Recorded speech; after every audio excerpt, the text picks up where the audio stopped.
Hi friends, వీడేంటి మిట్ట మధ్యాహ్నం పూట పొలాలలో ఏం చేస్తున్నారు అనుకుంటున్నారా?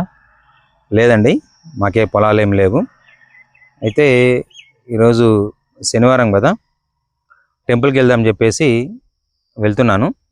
ఈ మధ్య నేను ఒక 2 months నుంచి వెళ్ళటం లేదు, కుదరటం లేదు. ఎందుకంటే సీజన్ నడుస్తుంది కదా, కూల్ వాటర్ సీజను. దాంట్లోనే కొద్దిగా బిజీ ఉండటం చేత టైం అనేది సెట్ కాలేదు. అందుకని చెప్పేసి ఈరోజు కొద్దిగా ఫ్రీ చేసుకొని టెంపుల్కి వెళ్దామని చెప్పేసి అనుకున్నాను. నేను ఇంతకుముందు ఈ వీడియో చేశాను కదా, మేము ప్రతి శనివారం ఏ టెంపుల్కి వెళ్తాము ఏందని చెప్పేసి.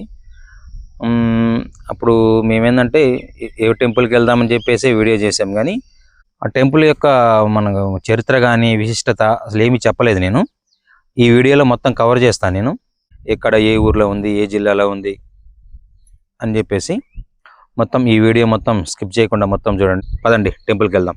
ఇది అనంత పద్మనాభ స్వామి వారి టెంపుల్ అండి. ఇది నిజామాబాద్ జిల్లా, ఇది మల్కాపూర్ అనే విలేజ్లో ఉంటుంది. అయితే ఇక్కడ స్థానికుల ప్రకారం ఏంటంటే విష్ణుమూర్తి అవతారంగా ఇక్కడ స్వామివారు ఉంటారు. అనంత పద్మనాభ స్వామిగా ఆదిశేషుల మీద పడుకున్న భంగిమలో మనకి భక్తులకి దర్శనమిస్తారు. ఒకసారి ఈ ఆలయ చరిత్రను ఒకసారి చూద్దాం పదండి. అయితే పురాణాల ప్రకారం ఏంటంటే ఇక్కడ ప్రజలు నమ్మేవారు ఏంటంటే ఇది అనంతగిరి ఒక పెద్ద అడవి ప్రాంతం అండి. అయితే ఇక్కడ ఋషులు తపస్సు చేస్తూ ఉండేవాళ్ళు. అయితే ఒక ఋషి తపస్సు చేస్తున్న సమయంలో స్వామివారు తపస్సు చేస్తున్న ఋషికి ప్రత్యక్షమయ్యి ఇక్కడ ఆదిశేషుని మీద పడుకున్న భంగంలో స్వామివారు ప్రత్యక్షమయ్యి అతనికి దర్శనం ఇచ్చాడు. అయితే అప్పటి నుంచి స్వామివారు అదే భంగంలో ఇక్కడే కొలువై ఉన్నారని ఇక్కడ ప్రజల నమ్మకం. అయితే అప్పటి కాలంలో ఏంటంటే ఇక్కడ వ్యాధులు కానీ ఇక్కడ నీటి కొరత బాగా ఎక్కువగా ఉండేది. అయితే ఈ కొండకి అనంతగిరి కొండ అని పేరు ఎందుకు వచ్చిందంటే అనంతం అంటే ఆదిశేషుడు అండి. ఆదిశేషుడి మీద ఇక్కడ విష్ణుమూర్తి ఏంటంటే పడుకున్న భంగిమలో ఉంటారు కాబట్టి ఇక్కడ అనంతగిరి అనే పేరు వచ్చింది ఈ కొండకి. అనంత అంటే ఆదిశేషుడు, గిరి అంటే కొండ, అందుకనే ఇది అనంతగిరి అనే పేరు వచ్చింది ఇక్కడ ఈ ప్లేస్. అయితే ఇక్కడ ఈ కొండ మీద ఏంటంటే చాలా ప్రశాంతంగా ఉంటుందండి. ఇక్కడ పక్కన ఉండే ప్రాంతం కొండ ప్రాంతంగా అని ఇక్కడ తొలి మంచిగా వైభవంగా చేస్తారు ఇక్కడ పండగని.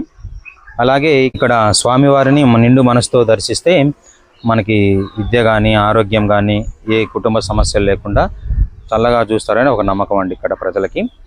అయితే ఇప్పుడు మనం ఒకసారి టెంపుల్లోకి వెళ్ళే ప్రయత్నం చేద్దాం, చూపిస్తాను.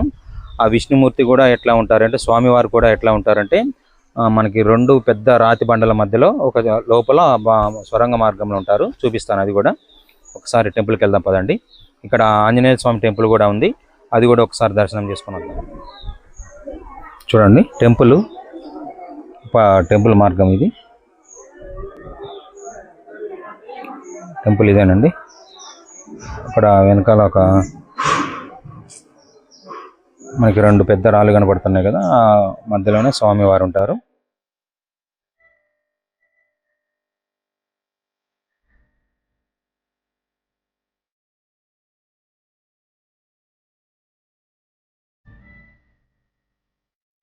చూడండి ఫ్రెండ్స్, ఈ కొండలే ఈ రాళ్ళ మధ్యలోనే స్వామివారు వెలిశారని ఇక్కడ ప్రజలు నమ్ముతుంటారు. ఇక్కడ ఏంటంటే సత్యనారాయణ స్వామి వ్రతాలు చేస్తుంటారు ప్రతి శనివారం. చూడండి, ప్లేస్ ఏంటంటే చూడటానికి చాలా బాగుంటుంది.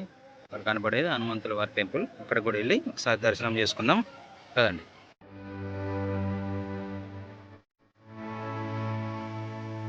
అయిపోయింది, హనుమంతుల వారి టెంపుల్లో కూడా దర్శనం అయిపోయిందండి. ఇప్పుడు మనం ఇక్కడ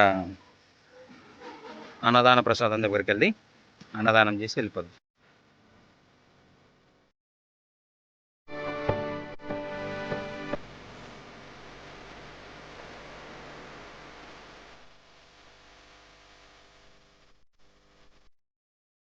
అయిపోయిందండి, కొద్ది దర్శనం అయిపోయింది. ఇంకా ఇంటికి బయలుదేరట.